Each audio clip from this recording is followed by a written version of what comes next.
అగొక cell పట్టుకుంటుంది, బిడ్డ ఒక సెల్ పట్టుకుంటుంది, అయ్యొక సెల్ పట్టుకుంటాడు, పోరడొక సెల్ పట్టుకుంటాడు. హతవిగా ఎవరి వెళ్ళిలో వాళ్ళే ఉంటుంది. కాబట్టి ఫస్ట్ బంధాలకు విలువ ఇవ్వాలంటే మనం మనుషులతోటి ఎక్కువగా మాట్లాడాలి.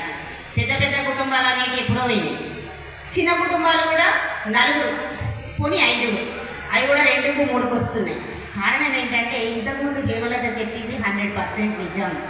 మహిళ ఎంత శక్తివంతంగా తన పాత్ర తాను పోషిస్తే అంత శక్తివంతంగా మన సమాజం ఉంటుంది. ఇది 100% గ్యారెంటీ. ఫస్ట్ సమాజంలో అవాంఛనీయ సంఘటనలు జరుగుతున్నాయంటే కారణం వాళ్ళు వేరే దగ్గర నుంచి వచ్చిన పిల్లలే కాదు, మన ఇళ్ళ నుంచి వచ్చిన పిల్లలే, మనం పెంచిన పిల్లలే. మరి అలాంటి పిల్లలను మనం తప్పకుండా వాడికి చిన్నప్పటి నుంచి చెప్పాలి. తల్లిని గౌరవించు, నీ భార్యని ప్రేమించు, తోబుట్టువులను దీవించు, ప్రతి ఆడపిల్లతోని మర్యాదగా ప్రవర్తించు. ఇలా చెప్పినప్పుడు సమాజం ఆటోమేటిక్గా బాగుపడుతుంది. వివాహ వ్యవస్థ బాగుపడాలంటే మన పాత్రే అత్యధికంగా ఉంటుంది. ముఖ్యంగా ఒక విడాకుల కేసు వచ్చిందంటే ఈ రోజుల్లో తల్లి కూడా లైట్ తీసేసుకోవాలి మా పనులు.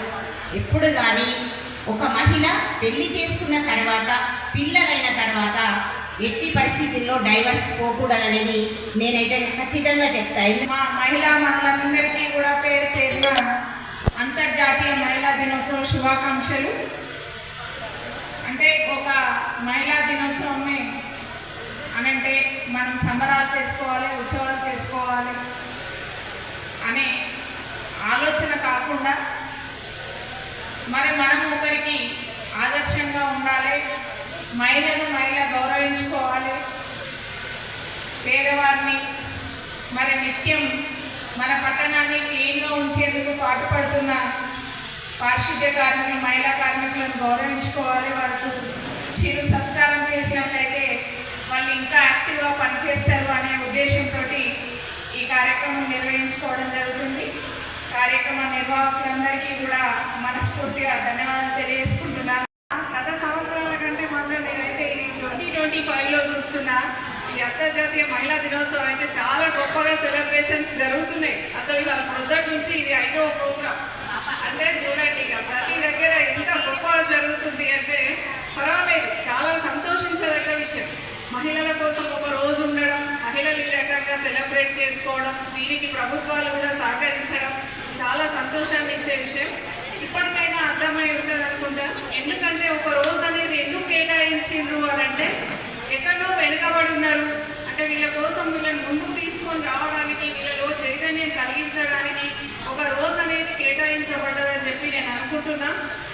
మామూలుగా ఇవాళ ప్రొద్దుట నుంచి విన్న వాటిల్లో కూడా మనం ఈ పొజిషన్కి వచ్చామంటే అంటే ఎవరికి వాళ్ళ ఫాదరో, వాళ్ళ బ్రదరో, లేకుంటే వాళ్ళ హస్బెండో ఎక్కడో ఒక దగ్గర మాత్రం ఖచ్చితంగా తీరా ఇక్కడ దింపడానికి కూడా ఎవరో ఒకరికి వచ్చింది. మన సంబంధించిన కొంతమంది తెలుగులో కూడా డ్రైవ్ చేసుకుంటూ వచ్చింది.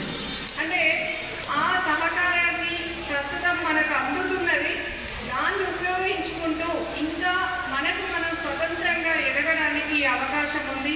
ఈ మహిళా దినోత్సవం అనేది ప్రపంచంగా జరుగుతుంది.